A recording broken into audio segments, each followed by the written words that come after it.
Alors, ma méthodologie, je voudrais la rappeler, qui permet justement de percevoir des incohérences, des inadéquations.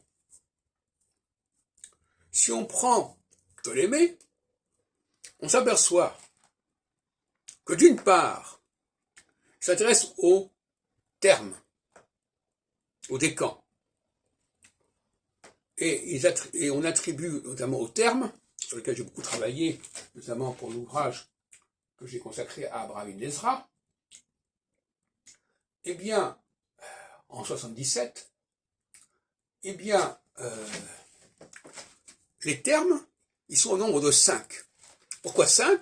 Parce qu'il y a 5 planètes. Parce que le septénaire, ça ne fait pas partie des 5 en question.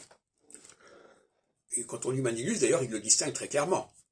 Donc, il y a 5 planètes qui sont en rapport, donc, et chaque signe zodiacal va être divisé en 5 parties, dans des ordres différents, qui seront, chaque de ces parties sera associée à une planète, mais dans des ordres différents, selon les signes. Très bien. Mais à ce moment-là, quid des domiciles des planètes? Parce que il n'y a pas de raison d'associer un signe à une planète, puisque chaque signe, par le processus des termes, comporte des références à 5 planètes. Donc ce sont deux approches qui sont difficilement compatibles et qui montrent une sorte de syncrétisme et d'incohérence.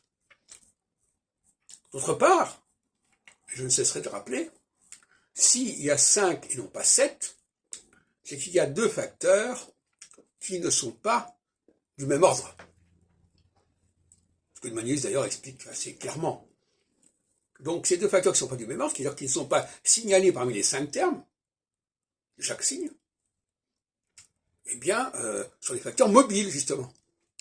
De la même façon, dans la théorie des domiciles, il est inconcevable de mettre le soleil dans la théorie des domiciles, parce que cette théorie des domiciles, elle est également censée être, ce sont des facteurs fixes qui sont censés être activés par un curseur mobile. Mais si tous les facteurs sont à la fois, on ne peut pas être à la fois au four et au moulin. Donc si les curseurs sont tous intégrés et assimilés à des significateurs fixes, où va-t-on?